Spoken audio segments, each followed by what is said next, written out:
here it is, early evening, and I've recuperated from last night's debauchery. I woke up at at 2, which isn't great, but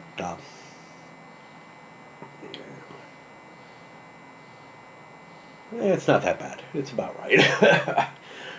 Because I did some things when I got home. Played my video game a little bit. Plus, I got home rather late. I'm not sure why. It's taking me longer and longer to get home. And I'm feeling more emotional pain on the way home. The two may be linked. But yeah.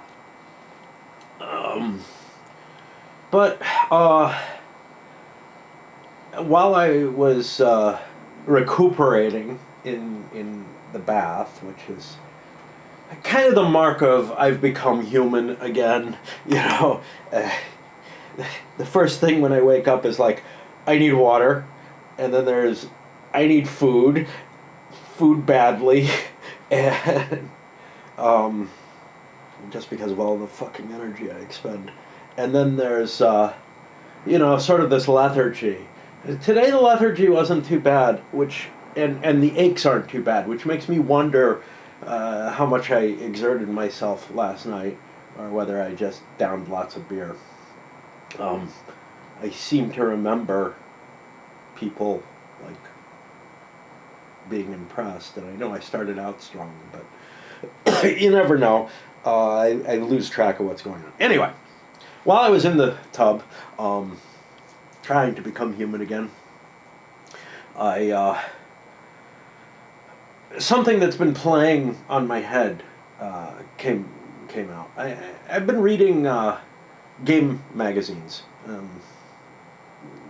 this case, it's a Command magazine, some Against the Odds, and this thinking has been formulating for a little while. So, a while back, but within the last week, I read an article by John Prados, which was just, extolling and gushing over the Columbia block system. Now, this is a late issue, but he's like, well, in a way it's sort of the grand solution to Fog of War. Not perfect, he's not saying that, but in terms of really, really easily playable and covers it nicely. And I'm here thinking, I never really felt that about the blocks games. And then I started reading, about the Gettysburg campaign and how even the cav probes, which are usually a way that various systems that do Fog of War allow you to see what the enemy units are, even those cav probing wasn't all that important. There were two things that really were.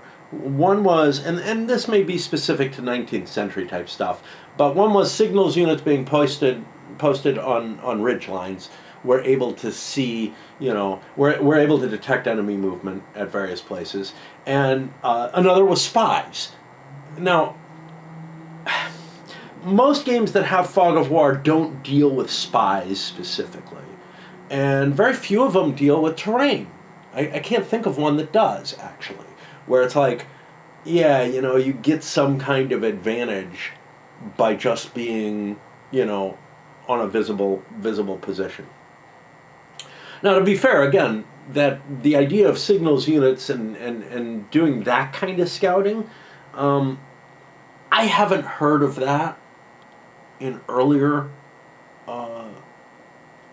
texts, but that may be more to do with the formalism of creating these units to do this and making it a more regular thing. So, it would be more standard, whereas before they would just say, we sent out scouts, which might sound like cav or whatever, and it might be cav going up on those ridge lines and checking things out. But the amount of information available on, even Napoleonic era stuff may be less detailed than what we have by the time you get to the American Civil War, where military science was sort of becoming an actual field. Um, I don't think it had the same kind of, yeah, although, you look back to some of the Renaissance stuff, and they certainly spelled out a lot of stuff, but it didn't tend to be about how to manage an army properly in the same sort of detail that you see in the 19th century. And, you've got Clausewitz in the 19th century, right? Major advances, as opposed to prior to that you had, things like Caesar's diaries, as the kind of thing that people carried around. And they don't really, give you terribly useful details, especially for a period far later on. So what that led me to think about was most systems that simulate fog of war probably go overboard. They hide way too much. Now, I'm not saying that most systems that don't simulate fog of war do way too little. I think that's also the case. But that in order to properly simulate it, you end up with very, very complex set of rules. And then the question becomes, which is closer to the reality? Ignoring fog of war, or going overboard the way I think the block games really do, where, or games with, hidden counters or whatever, like Tannenberg has.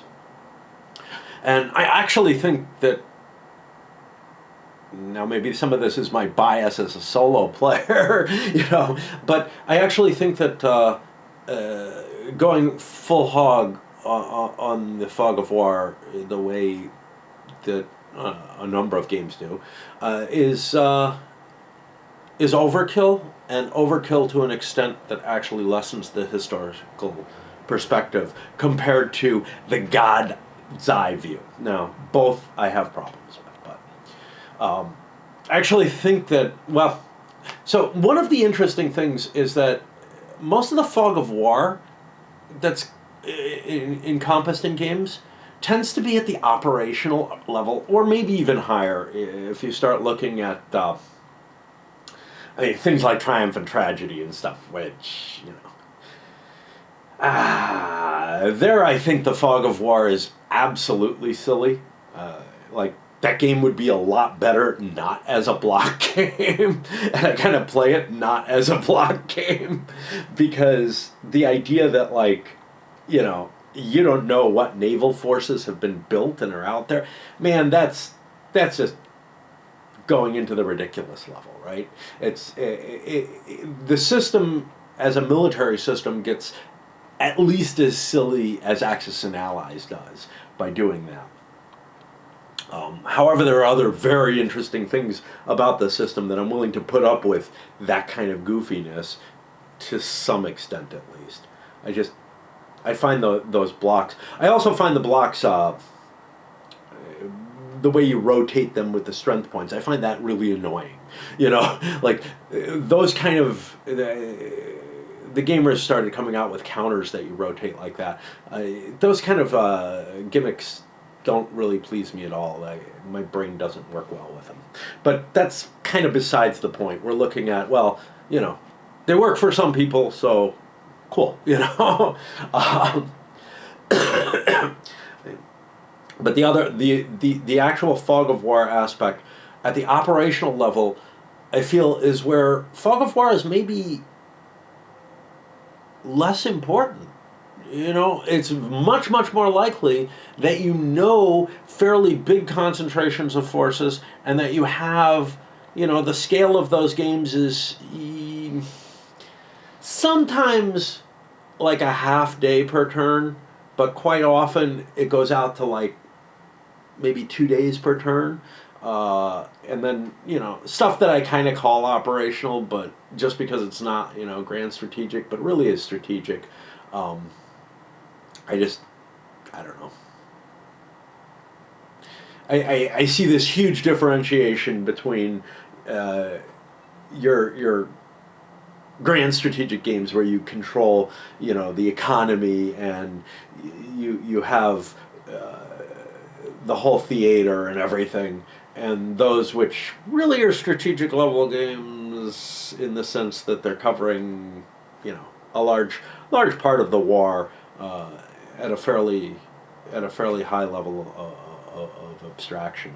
Um, I don't know. I don't know how you want to put that, but I generally see more in common between the representation of the truly operational game and the what rightly is the strategic level than I do between the strategic and the grand strategic. There seems like there's this huge difference, in terms of the kind of stuff that's being covered in the game. So, the delineation gets put incorrectly by me. uh, but yeah, I mean, in those operational style games, I don't feel like Fog of War is usually that big an issue. Now, that said, I think Quebec was the first of the Columbia Block games, and that may be a circumstance where that kind of fog of war is absolutely appropriate. That there was little enough information in play that that was really a how do you simulate this campaign without a fog of war, without a heavy fog of war element. Great idea. I mean, it was a great game to test that system out on, and I think it's from what I remember, it's been so many fucking years since I played that. I don't have it, but it just seemed like one of those circumstances where fog of war absolutely, as shown in the system, absolutely seems to work well. Another example is the Tannenberg scenario in the Great War in the East. The magazine game, the fifth wheel of the quad. But in that particular case, it's kind of a weird situation because my understanding is that, yeah, the Russians were seriously impacted by not, at the highest levels, not knowing where the Germans were. But at lower levels, they did. There were troops on the ground who knew that there were troops on the ground near them. It just wasn't funneling up the command system well enough that the army commanders were able to flexibly react to the German situation. Is fog of war the right thing to do? Well, yeah, it probably isn't too bad because as the overall commander, you're the one making the big decisions. The local decisions can be represented more by die rolls and whatnot. Although, I don't know, some of your attacks and stuff, you could see a local commander making a decision not to make the attack based on information they had. They did have some initiative, not a hell of a lot, but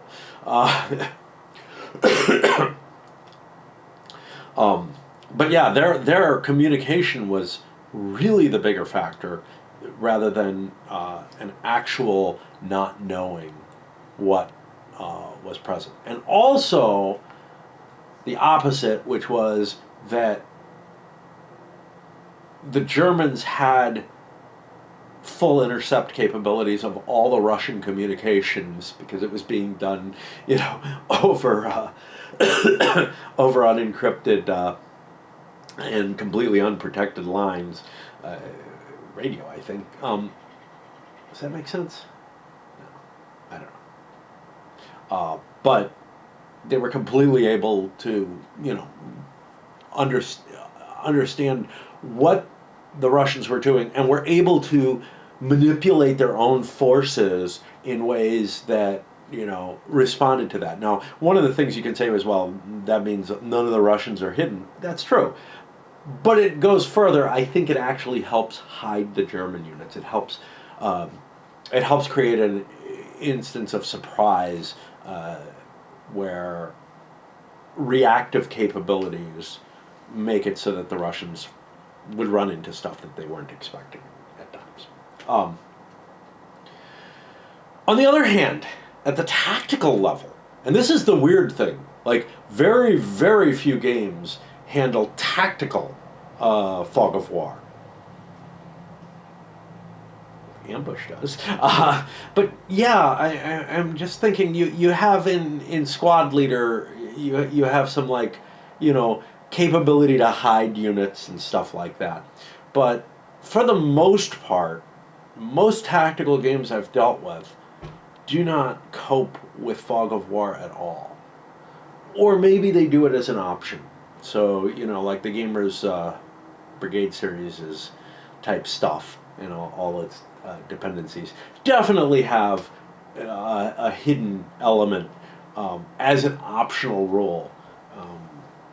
And they've tried different flavors of that because none of it really catches on. The gamers don't want, people who are gaming don't particularly want to deal with anything that adds too much weight.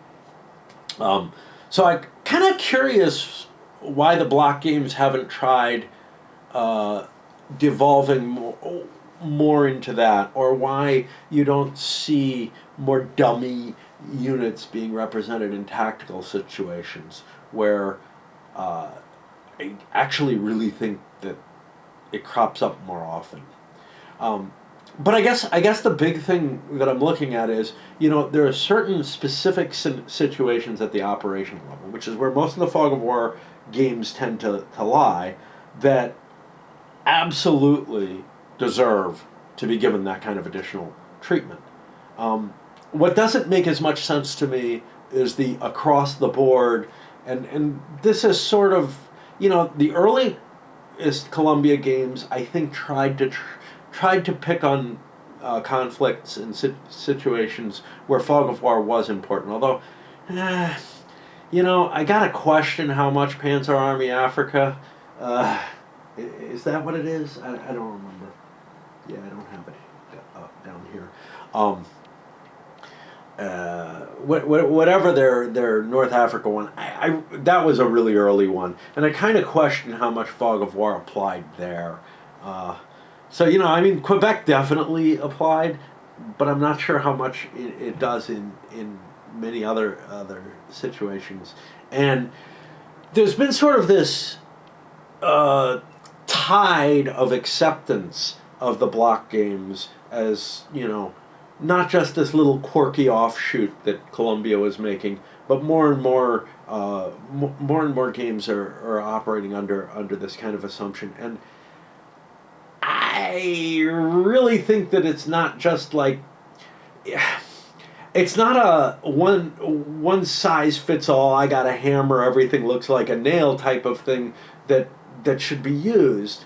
There are other mechanisms that make sense, like the CRT, standardized movement points with terrain costs, a lot of the stuff that make up traditional wargaming. Even things like chit pull. You can kind of shoehorn almost any conflict into that. CDGs, you can kind of try to shoehorn anything into it. Something that I know Volko was unhappy about at first, at least, was trying to shoehorn everything into coin. But honestly, you kind of can. You kind of can. Because at heart, what you've got is an action. The heart of coin is this sort of action selection and ordering routine, the same as chit pull is. And that's often, so that's something that the I go, you go, and that pulse movement and all these other types of mechanisms try to handle, and the coin system kind of does it too. It's playing in that same realm. You're not playing in the same realm, and what is it, the area impulse systems. I feel like those also, you could apply that to a lot of different fights, to a lot of different situations, and not be doing too much of an injustice. But an overburdened fog of war system feels like, an overzealous one, feels like that applies to very, very few circumstances. And that you'd actually be better off going with the God's eye view, maybe with a couple little modifiers. Like, so one of the things that works fairly well in the gamer's tactical stuff is the orders writing. It's abstracting or giving the wrong reason for certain failures, but it's incorporating, things that could be a failure to actually see everything that's going on into, the order isn't being implemented. So kind of folding into why something didn't get there or why it's not being implemented. It didn't actually get sent when it was, all kind of hand-wavy type stuff like that, where the system is, the order system is actually encompassing other things in sort of a design for effect type of way. At least that's how I see it. I don't think Dean sees it that way at all, but to me, it's kind of like anything that interferes with the capability to do what you think you want to do from your God's eye view can be used to explain other stuff that it's not representing. You also have this in the Great Campaigns of the American Civil War and games that kind of devolve from that, where you have a roll for movement. How about that? One game that I was thinking of, one system, and there are derivatives from it as well, is the Zucker operational stuff. That has sort of this full-blown fog of war with probing capabilities, which I think is the one thing that's missing from most block games that I've seen, is there's no real probing, but which again, that can be used as kind of a design for effect argument towards all the spies and everything like that, and other possible visibilities. To say that you're probing doesn't necessarily mean the cav is actually engaging. Of course, if they force you to fight, that's a little different. But the Zucker stuff feels, again, like it's too heavy a hammer being used, although it's lighter than what I see as sort of the baseline of the, just you can't see anything. The you can't see anything also fits in on those operational American Civil War things. I can't remember what it's called, like Campaigns of the American Civil War or something like that. The Clash of Arms stuff. I really like that system, but again, it kind of feels like there's too much fog of war, although to tell you the truth, it doesn't have a hell of a lot of, everything's flipped upside down, but most of it you kind of know where everything is. A few dummy counters, and it's close enough to tactical that, like, it's sort of getting you to that level where there actually is real fog of war. And maybe some units do see what's going on in their local region, but again, the overall commander doesn't have the position to look at that. Anyway, not my least cohesive discussion, but also probably not my best. Still, something I was on my mind, and I just needed to chat about it, and now I need to stop. So cheerio.